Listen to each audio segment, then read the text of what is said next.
Okay, so let's talk about the methods of evaluating a manager's performance.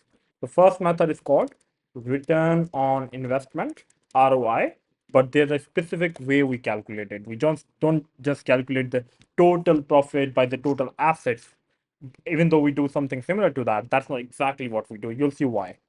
And the second method is called the residual income method, approach, whatever you want to call it. So obviously in this video, we're going to talk about the return on investment method, the first one. So let's do that. So return on investment.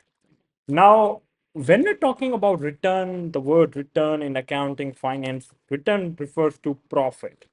Now, the thing is, in managerial accounting, of course, we have to realize that the manager is not in control of all of the different costs.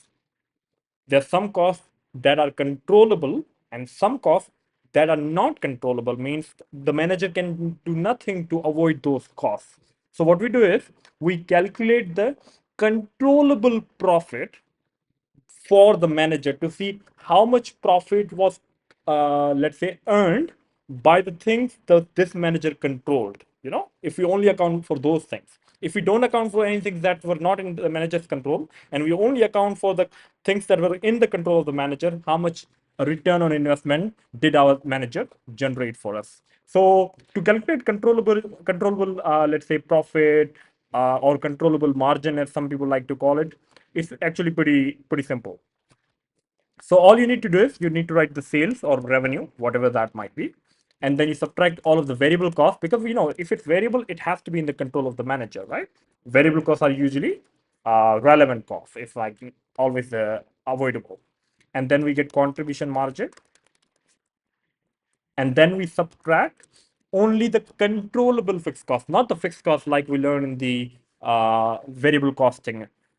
However, the controllable fixed cost, because we said we are only trying to see how much profit was generated from the work of the manager by looking at everything that the manager was responsible for. And then now we get something called the controllable margin or controllable profit, doesn't really matter, same thing. There you go.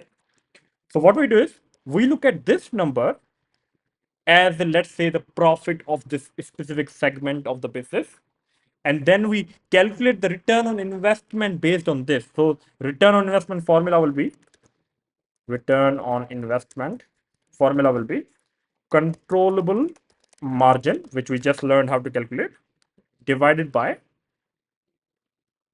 average assets, average total assets. Means like, this segment, how much assets does that segment have, to see like, okay, based on our invested money in that segment, which obviously would be the assets, how much profit the manager was able to generate. Of course, this will be in percentage, so we'll be able to see 15%, 20%, and judge like their performance based on that. And it's also a very good way to judge year after year performance as well, like for example, or month after month. In January, return on investment was 20%. In February, it was, let's say, 25%, and so on and so on. So you can also, this also helps you compare the different trends that are occurring. So that's all there is to return on investment, of course. And now in the next video, we're going to talk about the residual income method of doing the same thing.